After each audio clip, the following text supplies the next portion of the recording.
हिंदू महासभा ने ज्योतिरादित्य सिंधिया को अल्टीमेटम दिया है, ज्ञापन दिया है। नगर निगम और स्मार्ट सिटी पर वीर सावरकर के अपमान का आरोप लगाया गया है। उनकी जयंती के मौके पर वीर सावरकर सरोवर के ताले नहीं खोले गए थे। महासभा का ये बड़ा बयान सामने आया और इसके लिए उन्होंने सिंधिया को जिम्मेदार माना है। अधिकारियों पर कार्रवाई का आश्वासन। हिंदू महासभा ने सिंधिया को आंदोलन की चेतावनी भी दी है। सिंधिया ने कहा है कि अगली बार वो खुद वीर सावरकर को श्रद्धा सुमन करने के लिए उनके साथ पहुंचेंगे।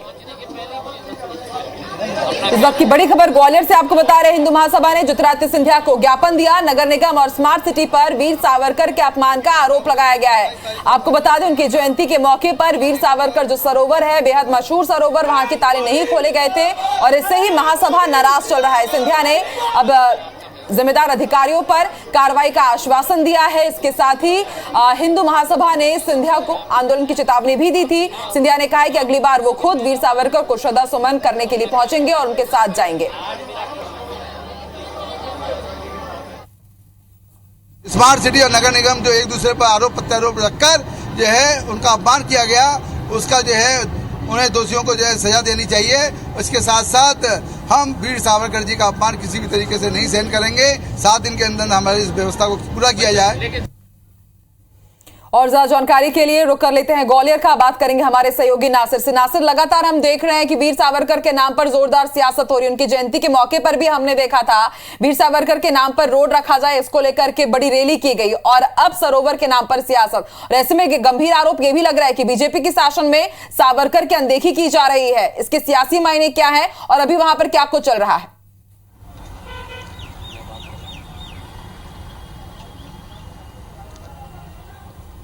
देखिए, वाकई सियासी मायने बहुत हैं, लेकिन आज जैसा कि ज्योतिरादित्य सिंधिया अल्प प्रवास पर आए थे तो हिंदू महासभा के लोग पहुंचे और उन्होंने बाकायदा ज्ञापन दिया है कि 28 तारीख को जब जयंती मनाई गई थी तो उसमें जो नगर निगम और स्मार्ट सिटी के जो लोग थे उन्होंने जगह का, यानी कि कटोरा ताल में ये मौजूद है वीर सावरकर की प्रतिमा, वहां का ताला नहीं खोला था। साथ ही बीजेपी के बड़े नेता भी नहीं पहुंचे थे। इसको लेकर भी इस वक्त हमारे साथ फोन लाइन पर मौजूद है पंकज चतुर्वेदी, बीजेपी प्रवक्ता है। सर, बीजेपी पर सावरकर के अपमान करने का आरोप लग रहा है, हिंदू महासभा ने मोर्चा खोल दिया। सर, आपकी क्या प्रतिक्रिया? भारतीय जनता पार्टी कभी भी वीर सावरकर जो हमारे लिए पूज्य पुरुष हैं, जिनके आदर्शों का अनुसरण करते हैं, उनका अपमान कर ही नहीं सकती। यदि प्रशासन व्यवस्था से जुड़े किसी व्यक्ति, संस्था, अधिकारी ने अपमान जैसा कोई विषय किया है तो उसकी जांच होगी और दोषियों के विरुद्ध कड़ी कार्रवाई होगी। इसमें कोई संदेह की बात नहीं है, क्योंकि वीर सावरकर एक ऐसे व्यक्तित्व थे जिन्होंने देश की स्वतंत्रता में अभिन्न योगदान दिया। देश के एकमात्र ऐसे व्यक्ति जिनको 2 बार आजीवन कारावास की सजा भुगतनी पड़ी, लगातार 10 साल तक जिनकी काले पानी की सजा थी, जिन्होंने स्वतंत्रता के लिए बहुत सारा साहित्यिक और वैचारिक सृजन किया, लोगों को प्रेरित किया, तो उनका मान सम्मान सदैव बना रहना चाहिए। इसमें कोई संदेह की बात नहीं है। और यदि कांग्रेस को लगता है तो कांग्रेस को स्मरण दिला दूं कि इंदिरा गांधी जब प्रधानमंत्री थी तो वीर सावरकर जी के लिए डाक टिकट जारी हुआ था। तो ये कांग्रेस की भूमिका, तो मुझे लगता है कि वीर सावरकर जी दल के नहीं, देश के लिए एक महापुरुष है, इसमें कोई संदेह की बात नहीं है। और यदि किसी भी कृत्य से, आचरण से, व्यवहार से, संस्था के द्वारा, व्यक्ति के द्वारा यदि उनके अपमान का विषय है तो उस पर उचित और कड़ी कार्रवाई की जाए।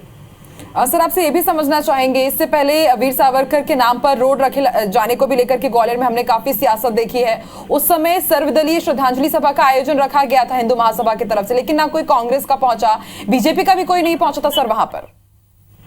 नहीं, मुझे नहीं जानकारी आकांक्षी जब किस विषय की बात कर रही है। और भोपाल की यदि बात करूं तो सावरकर सेतु भोपाल की शान है। और मैंने इसलिए आपसे कहा कि वीर सावरकर जी एक विचार है, और विचार जो है वो दैहिक रूप से आज वीर सावरकर जी हम सबके बीच नहीं है, क्योंकि वो एक सामान्य प्रक्रिया है जो इस पृथ्वी पर आए, वो एक अमर कार्य करके वीर सावरकर जी अब दिवंगत है। और सावरकर जी के विचार, उनके सिद्धांत, उनकी भावना, देश प्रेम के लिए उनके जो कृत्य थे वो सबके लिए अनुकरणीय। ढेर सारा सावरकर साहित्य पर आप पढ़ेंगे तो आपको अद्भुत। इसलिए मैंने कहा कि जिनके लिए इंदिरा गांधी जी डाक टिकट जारी करती हूँ, जिनको लगातार 2 आजीवन कारावास की सजा मिलती है, सश्रम कारावास, काले पानी में, अंडमान निकोबार में छोटी सी काल कोठरी में जिन्होंने लगातार 10 वर्ष गुजारे हों, जहाँ प्रकाश भी नहीं आता हो, तो ऐसे वीर को हम हमेशा नमन करते हैं। इसलिए उनका नाम ही वीर सावरकर।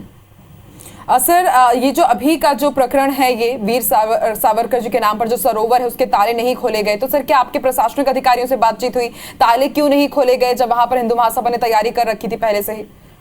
मैंने आकांक्षी आपसे कहा कि मुझे ये ताले खुलने की स्थिति क्या थी, इसका दायित्व था, क्यों नहीं खुले, सब विषयों पर जांच की जाएगी। जी। पर देश में यदि कोई भी व्यक्ति या संस्था, मध्य प्रदेश में तो भारतीय जनता पार्टी की सरकार है, यदि कहीं भी कोई यदि उनके विचार का अपमान करता है, उनका अपमान करने का प्रयास करता है, तो ये बर्दाश्त नहीं किया जाएगा, सहन नहीं होगा।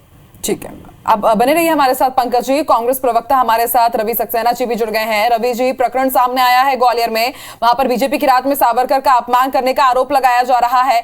वीर सावरकर सरोवर के श्रद्धांजलि दिवस के मौके पर ताले नहीं खोले गए, हिंदू महासभा ने उग्र आंदोलन वहां पर करने की चेतावनी दी, उसके बाद अब कार्रवाई की बात कही जा रही है बीजेपी की तरफ से। आप क्या कहना चाहेंगे, कांग्रेस का पक्ष क्या है? सर देखिए, जो भारतीय जनता पार्टी सावरकर जी को अपना प्रतिपुरुष मानती है, आदर्श मानती है, अगर उन्हीं की सेवा पूजा अर्चना जो करना चाहते हैं भाजपाई या हिंदू महासभाई, और उससे रोका जा रहा है, तो मैं समझता हूँ कि भारतीय जनता पार्टी की कथनी और करनी में बहुत फर्क है। तो इस तरह की दो दुहरी नीति जो अपनाती है भारतीय जनता पार्टी, इसी से उनकी विश्वसनीयता समाप्त होती है। तो ये ना ये गांधीवादी रहते हैं, न गोडसेवादी रह पाते हैं, और न सावरकरवादी रह पाते हैं, ये केवल अवसरवादी रह पाते हैं। तो अवसरवादियों का काम ऐसा ही होता है, वो किसी भी महापुरुष की जो है, जब भी उनको आवश्यकता होती है, उस हिसाब से उनका जो है वो सेवा, पूजन, अर्चना, महिमा मंडन चालू कर देते हैं, और जैसे उससे मतलब खत्म होता है तो फिर बस उसको भुलाकर और अपनी सत्ता की रोटियां सेकने लगते हैं। ये सत्ता के प्रेमी लोग हैं, इनके किसी आदर्श पुरुष से या किसी महान स्वतंत्रता संग्राम सेनानी से कोई वास्ता नहीं है, क्योंकि ये अंग्रेजों के गुलाम रहने वाले लोग हैं, और इन्होंने उसी तरह की, उसी मानसिकता के साथ इस देश के अंदर काम किया है। तो आज सावरकर जी, जिनको कि ये अपना आदर्श मानते हैं, उनका पूजा अर्चन भी नहीं हो पा रहा है उनके राज में, इससे ज्यादा शर्म की बात और क्या हो सकती है। शुक्रिया आप दोनों का हमारे साथ जुड़ने के लिए। तो एक बार फिर से आरोपों की सियासत यहां पर शुरू हो रही है। बीजेपी का कहना है कि कार्रवाई जरूर की जाएगी, वहीं कांग्रेस का कहना है कि बीजेपी पूरी तरह से अवसरवादी पार्टी है, बस अवसर उठाने का काम करती है। लगातार हमारे साथ नासिर भी जुड़े हुए। नासिर, आपने सुना, पंकज चतुर्वेदी भी जुड़े थे हमारे साथ, रवि सक्सेना भी जुड़े थे, कांग्रेस ने भी अपना पक्ष रखा, बीजेपी ने भी।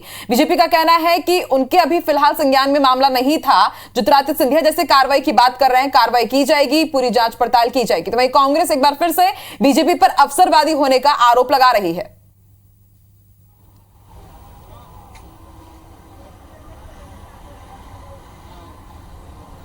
देखिए, हम कह रहे हैं कि वीर सावरकर पर लगातार राजनीति हो रही है, चाहे कांग्रेस हो चाहे बीजेपी, क्योंकि बीजेपी हमेशा सावरकर को वीर बता रही है और कांग्रेस उनको बता रही है कि वो माफी मांगने वाले थे।